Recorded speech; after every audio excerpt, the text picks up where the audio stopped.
Good morning all. ഞാൻ Ramakrishnan T B M D and CEO Sharewell Securities Limited ആണ്. ഒപ്പം SEBI registered research analyst കൂടിയാണ്. ഈ ഓഡിയോ കേട്ടതിന് ശേഷം ഡിസ്ക്ലെയിമർ കൂടി വായിച്ചു നോക്കണമെന്ന് താല്പര്യപ്പെടുന്നു. ഇന്ന് നമ്മൾ എക്സ്പെക്ട് ചെയ്യുന്നത് ഫ്ലാറ്റ് ടു ബെറ്റർ ഓപ്പണിംഗ് ആണ്. ഒരുപക്ഷെ നിഫ്റ്റിയും സെൻസസും പുതിയ റെക്കോർഡ് ഹൈ ഹിറ്റ് ചെയ്യാനുള്ള സാധ്യതകൾ തന്നെയാണ് കാണുന്നത്. ഏഷ്യൻ മാർക്കറ്റ് സിറ്റുവേഷൻ നോക്കുകയാണെങ്കിൽ മിക്സഡ് ട്രെൻഡാണ്. അമേരിക്കൻ മാർക്കറ്റുകൾ ഇന്നലെ ബെറ്റർ ആയിട്ടാണ് ക്ലോസ് ചെയ്തിരുന്നത്. മൈക്രോസോഫ്റ്റ് ഇന്നലെ പുതിയ റെക്കോർഡ് ഹൈ ഹിറ്റ് ചെയ്തിരിക്കുകയാണ്. ഒപ്പം ടെസ്ല, ആപ്പിൾ, അതുപോലെ തന്നെ എൻവിഡിയ, ബ്രോഡ്കോൺ തുടങ്ങിയിട്ടുള്ള സെമി കണ്ടക്ടർ സ്റ്റോക്കുകൾ മുന്നേറിയിട്ടുണ്ട്. യൂറോപ്പ് ഇന്നലെ ബെറ്റർ ആയിരുന്നു. കമ്മോഡിറ്റികളെല്ലാം തന്നെ ഇന്നലെ സ്ലൈറ്റ്ലി ബെറ്റർ ആയിരുന്നു. ഇന്ന് മോർണിംഗിലും ബെറ്റർ ആയിട്ട് തന്നെയാണ് ട്രേഡ് ചെയ്യുന്നത്. ഗോൾഡ് $2341.5 പെർ ഔൺസിനാണ് ഓഗസ്റ്റ് ഫ്യൂച്ചേഴ്സ് ട്രേഡ് ചെയ്യുന്നത്. അതുപോലെ തന്നെ ബ്രന്റ് ക്രൂഡ് ഓയിൽ $86.83 പെർ ബാരലിനാണ് ഇന്ന് ഇന്റർനാഷണൽ മാർക്കറ്റിൽ ട്രേഡ് ചെയ്യുന്നത്. മറ്റ് കമ്മോഡിറ്റികളും സ്ലൈറ്റ്ലി ബെറ്റർ ആയിട്ടാണ് ട്രേഡ് ചെയ്യുന്നത്. ഇന്ത്യ സ്പെസിഫിക് ന്യൂസ് ഫ്ലോസ് നോക്കുകയാണെങ്കിൽ നമ്മുടെ GST ഡാറ്റ വന്നിരുന്നു. ജൂൺ മാസത്തെ 1.74 ലക്ഷം കോടി മാത്രമേ കളക്ഷനുള്ളൂ. സ്ലൈറ്റ്ലി ബിലോ എക്സ്പെക്റ്റേഷൻ ആണ്. അതോടൊപ്പം തന്നെ ചൈനയിലെ മാനുഫാക്ചറിങ് ഡാറ്റയും പുറത്തു വന്നിട്ടുണ്ട്. ബെറ്റർ ദാൻ എക്സ്പെക്റ്റഡ് ആണ്. അതിൻ്റെ ഒരു ഇമ്പാക്റ്റ് ആണ് ക്രൂഡ് ഓയിൽ പ്രൈസിൽ ഉണ്ടായിട്ടുള്ള ഇൻക്രീസ്. ഒപ്പം നമ്മൾ ബഡ്ജറ്റ് റിലേറ്റഡ് ആയ ന്യൂസ് ഫ്ലോസ് തന്നെയാണ് ഇപ്പോൾ മാർക്കറ്റിൽ കൂടുതൽ വന്നുകൊണ്ടിരിക്കുന്നത്. പ്രൊഡക്ഷൻ ലിങ്ക്ഡ് സ്കീമിൽ ഉൾപ്പെടുത്തിക്കൊണ്ട് റെയിൽവേ വീലുകളും അതുപോലെ തന്നെ ആക്സിൽസൊക്കെ ട്രാൻസ്മിഷൻ സിസ്റ്റംസൊക്കെ ഉണ്ടാക്കുന്ന കമ്പനികളെ സംബന്ധിച്ച് വളരെ പോസിറ്റീവ് ആയിട്ടുള്ള ന്യൂസാണ് ഈ ന്യൂസ്.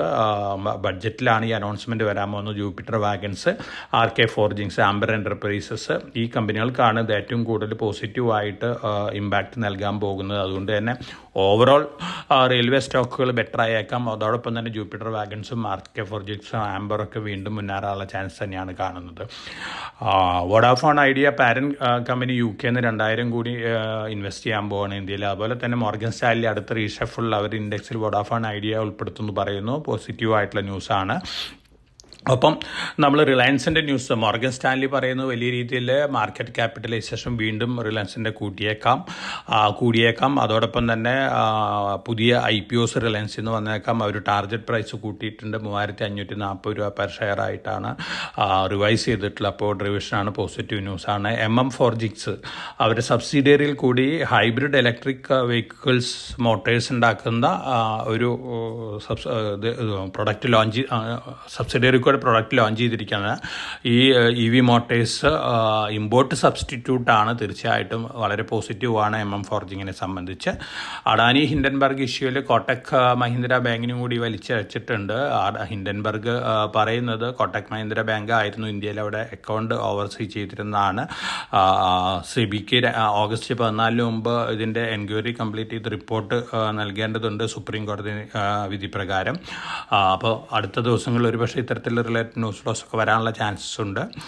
വെൽസ്പൻ സ്പെഷ്യാലിറ്റി സൊല്യൂഷൻസിന് 117.17 കോടി രൂപ വരെ ഓർഡർ കിട്ടിയിട്ടുണ്ട്. NTPCയിൽ നിന്നാണ്. DCX സിസ്റ്റംസ് 1,250 കോടി രൂപ വരെ ഓർഡറാണ് LNTയിൽ നിന്ന് കിട്ടിയിരിക്കുന്നത്. ഇലക്ട്രോണിക് മൊഡ്യൂൾസ് ആണ്. ഡിഫൻസ് റിലേറ്റഡ് കമ്പനിയാണ്. പോസിറ്റീവ് ന്യൂസാണ്. ഇതൊക്കെയാണ് പൊതുവേ മാർക്കറ്റിലുള്ള ന്യൂസുകൾ. തീർച്ചയായിട്ടും നമുക്ക് ഹയർ ലെവലിൽ ഒരു പ്രോഫിറ്റ് ബുക്കിംഗ് ഒക്കെ എക്സ്പെക്ട് ചെയ്യാൻ സെലക്റ്റീവ് ആയിട്ടെങ്കിലും ബഡ്ജറ്റ് എക്സ്പെക്റ്റേഷനുള്ള സ്റ്റോക്കുകളിലും അതുപോലെ തന്നെ Q1 റിസൾട്ടുകൾ നല്ല റിസൾട്ടുകൾ കാഴ്ചവെക്കാൻ പോകുന്ന സ്റ്റോക്കുകളായിരിക്കാം മുന്നേറാൻ പോകുന്ന. ഒരുപക്ഷെ ടെക്നോളജി സ്റ്റോക്കുകൾ മുന്നേറ്റം കാഴ്ചവെക്കാനുള്ള ചാൻസസ് ഉണ്ട്. പ്രത്യേകിച്ച് TCS പോലുള്ള ഓഹരികൾ പുതിയ ഫ്രഷായി ഹിറ്റ് ചെയ്യാനുള്ള സാധ്യതകളാണ് കാണുന്നത്.